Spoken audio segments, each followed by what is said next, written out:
o primeiro ponto, e deixa eu tirar este moco aqui também para facilitar a visualização de vocês. Então a gente tem aqui a média móvel de 50, que tecnicamente, né, se tudo correr como está correndo, deve ter um cruzamento aqui com a média móvel de 200. Só que, como o Leandro apontou aqui com muita clareza no início da live, eu nem estava presente ainda ao vivo, mas já estava aqui no chat prestando atenção. Basicamente, esses cruzamentos são decorrentes do mercado volátil do Bitcoin. Então, se você tem constantemente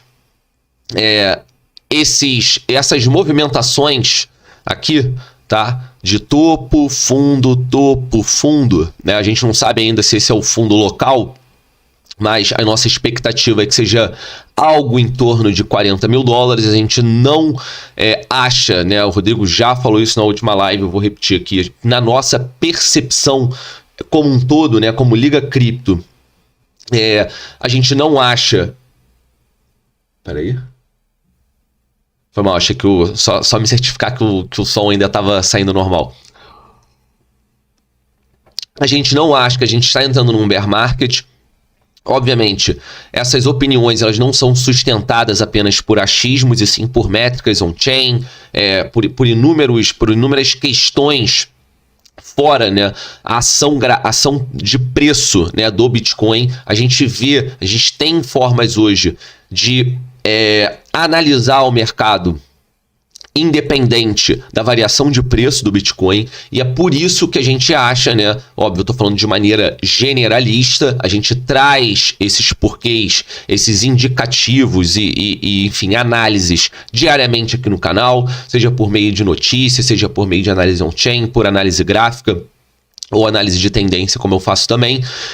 Mas o grande ponto aqui, tá, de preocupação é porque normalmente, né, um Death Cross, o bear market, ele se inicia após um Death Cross. Isso não significa que todo Death Cross ele inicia um bear market, tá? E a gente tem um exemplo muito claro aqui na nossa história recente de um Death Cross que, como o Leandro... Peraí, agora eu fiquei na dúvida. Vou resgatar, irmão, vou resgatar. O Leandro César comentou... não foi um Death Cross, né, mortal, digamos assim, para a ação de preço do Bitcoin. Depois de a gente ter tido esse Death Cross aqui em 19 de junho, é verdade sim que o preço corrigiu, tá? Mas ele fez uma correção dentro de uma expectativa que a gente já tinha, tá? Mesmo não sabendo, né, que esse movimento iria acontecer, nós aqui da Liga, no mesmo sentido, na mesma... direção de análise, né, de pesquisa, a gente entendia isso aqui como um período de acumulação, como um momento bearish, mas um momento sim de lateralização pré um próximo movimento expressivo de ganho de preço, né?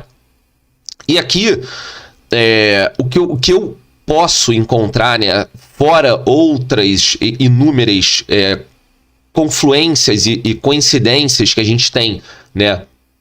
Se a gente for comparar esse movimento aqui de correção e depois posterior lateralização, a gente encontra, tá, visualmente aqui também esse mesmo indicador, né, uma correção forte. Aparentemente a gente tem início aqui, né, já há algum tempo, desde o início de janeiro, um princípio de correção com lateralização. A gente precisa confirmar, a gente não deu ainda muitos pullbacks, a gente teve um grande, mas foi antes de janeiro, que levou a gente para 51 mil dólares, se eu não me engano, tá?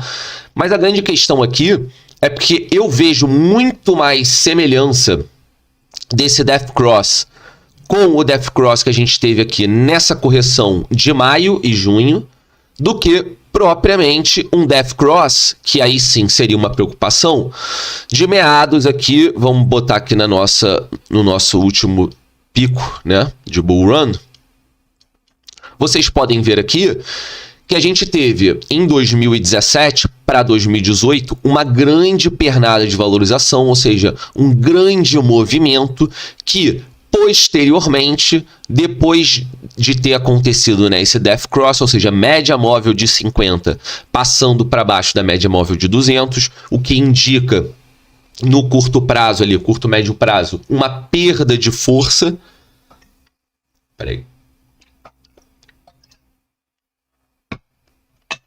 E aí sim, depois de um movimento expressivo de valorização, se você vê um Death Cross, aí eu já visualizo com uma forma mais receosa, e aí sim vejo o Death Cross, né, como esse indicador de início de bear market. E realmente, depois do Death Cross, a gente teve até essa valorização aqui de 6 mil dólares até 9 mil dólares, mas foi um grande momento ainda de correções e ganhos de preço temporário, mas que numa larga escala a gente pode ver que o preço do Bitcoin só corrigiu, ele tende, né, a corrigir depois desse Death Cross, por mais que você tenha pequenos impulsos, né? Esses impulsos fazem parte da história do Bitcoin, independente se você está num bear market ou bull market, constantemente num mercado extremamente volátil, você tem impulsos de preço, de valorização que seguem de correção, mas quando a gente fala de um bear market, se você olhar isso num macro, você vai ver esses impulsos, porém, numa escala, né, macro, você vê o preço do Bitcoin corrigindo.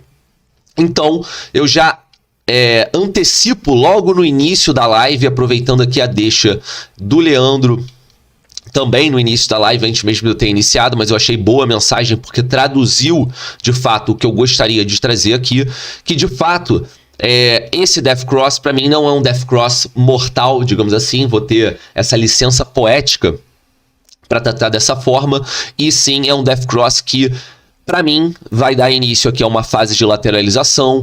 É possível, sim, que a gente tenha uma reação de preço, como a gente teve aqui, logo em cima desse, ou próximo desse Death Cross, né? Lembrando que a gente não cruzou de fato.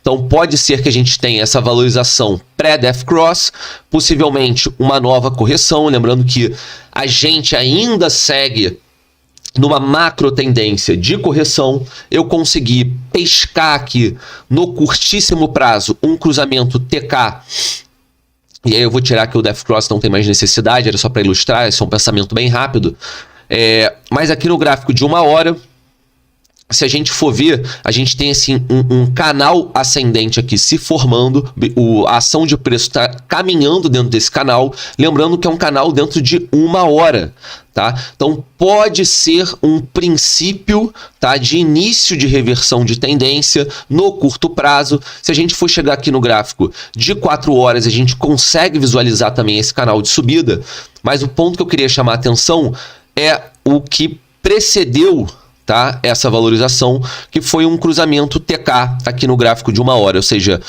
em cerca de 9 horas, né, 9 horas aqui no tempo gráfico, hoje mesmo, dia 11, a gente teve esse cruzamento da média móvel rápida da Ishimoku, passando por cima da média móvel base da Ishimoku, e, consequentemente, a gente teve esse ganho na ação de preço.